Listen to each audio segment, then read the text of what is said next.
नमस्कार विद्यार्थियों। अपन कठोपनिषद के प्रथम अध्याय के द्वितीय वल्ली का 11वां और 12वां मंत्र पढ़ेंगे। इस 11वें मंत्र में यमराज नचिकेता की प्रशंसा करते हुए पुनः कह रहे हैं, कामस्याप्तिं जगतः प्रतिष्ठां क्रतोरन्त्यभयस्य पारं स्तोममहदुरुगायं प्रतिष्ठां दृष्ट्वा धीर्त्याधीरो नचिकेतो अत्यास्राक्षिः। नचिकेता, हे नचिकेता, कामस्य आप्तिम, कामस्य सब प्रकार के भोग जिसमें आप्तिम मिल जाते हैं। कामस्य अर्थात जिसमें सभी प्रकार के भोग मिल जाते हैं। जगतः प्रतिष्ठा, और जो इस जगत का, संसार का आधार है। क्रतोः अनंत्यम, क्रतोः यज्ञ का, अनंत्यम जो चिरस्थायी फल है। अभयस्य पारम, निर्भयता की अवधि है। स्तोम महत, जो स्तुति करने योग्य और महत और महत्वपूर्ण है। उरुगाय, वेदों में जिसके गुण नाना प्रकार से गाए गए हैं। प्रतिष्ठा, और जो दीर्घ काल तक की स्थिति से संपन्न है। ऐसे स्वर्गलोक को दृष्टवा, देखकर, धृत्वा, धैर्य धारण करके, अत्यास्राक्षी, उसका त्याग कर दिया। अतः मैं समझता हूँ कि धीरः असि, तुम बहुत अधिक बुद्धिमान हो। यहाँ ये कामस्यावाप्तिं जगतः प्रतिष्ठां क्रतुः अनंत्यम अभयस्य पारम स्तोममहतम उरुगायम प्रतिष्ठां, ये सारे उस स्वर्ग के विशेषण हैं। स्वर्ग की ये विशेषताएं इन्होंने इसमें बताई है कि ये इस प्रकार का स्वर्ग है, इसको भी तुमने धैर्यपूर्वक त्याग कर दिया।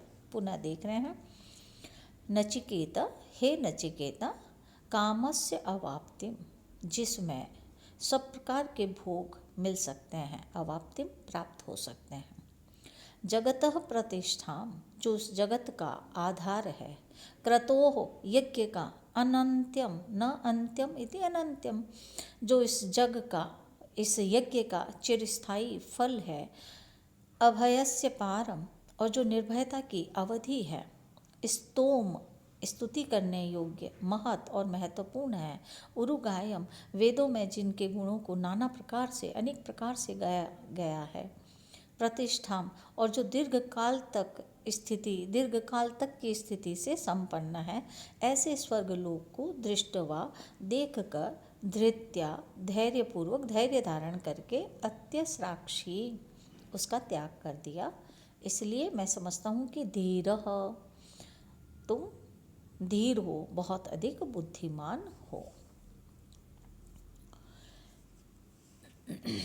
कामस्य अवाप्तिम, अपन टिप्पणियाँ देख रहे हैं। कामस्य अवाप्तिम, कामस्य धन अवाप्तिम। अवाप्तिम में अव, आप और तिन। प्रतिष्ठाम, प्रतिष्ठा और टाप। दृष्टवा, दृष्ट धातु से त्वा प्रत्यय। धृत्या, धृत शब्द से यत प्रत्यय है।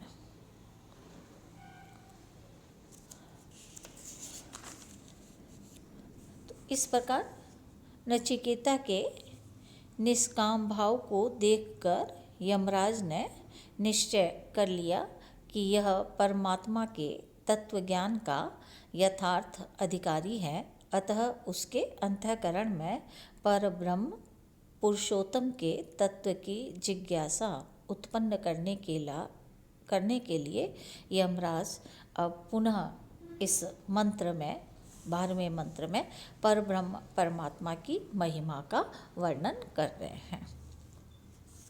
तम दुर्दर्शम गूढ़म अनुप्रविष्टम गुहाहितम गह्वरेष्टम पुराणम अध्यात्मयोगाधिगमेन देवम मत्वाधीरो हर्ष शोकौ जहाति। उस परम ब्रह्म परमात्मा की विशेषताएं इसमें बताई है यमराज ने। गूढ़म, सबसे पहली विशेषता है कि यह गूढ़म, कू है, गुप्त है, छिपा हुआ है, योग माया के पर्दे में छिपा हुआ है।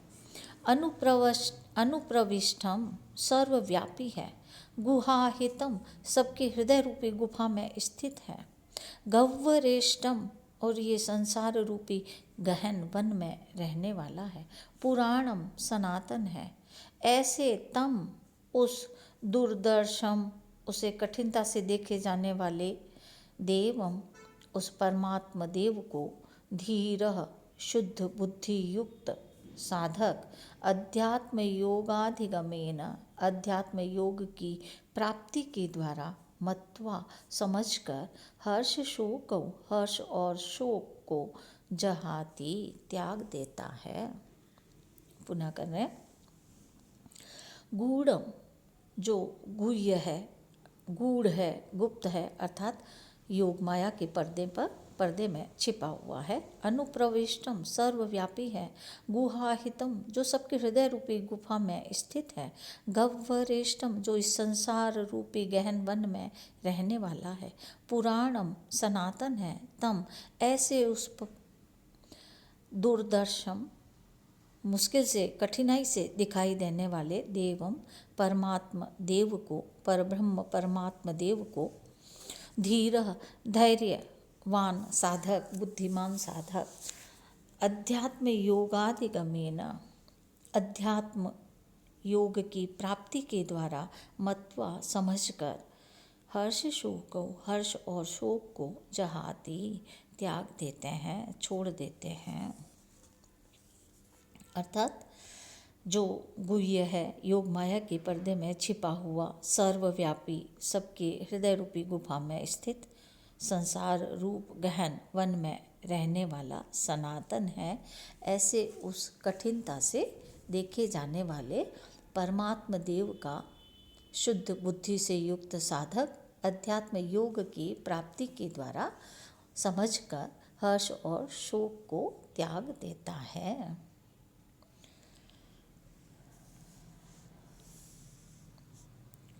गूढ़म गुह से त, अनुप्रविष्टम अनुप्रविष्ट धातु से त प्रत्यय, गुहा हितम, ठीक है। पुराणम पुरा और ल्युट, मत्वा मन धातु से त्वा प्रत्यय। इस प्रकार इस मंत्र में बताया गया है कि उस पुराण यानी पुरातन देव को, अध्यात्म योग को, चित्त को विषयों से हटाकर आत्मा में लगा देना ही अध्यात्म योग है और उसकी प्राप्ति के द्वारा उसको जानकर धीर पुरुष अपने उत्कर्ष अपकर्ष का अभाव हो जाने के कारण हर्ष और शोक का परित्याग कर देता है। धन्यवाद। आज का अपना लेक्चर यहीं समाप्त होता है।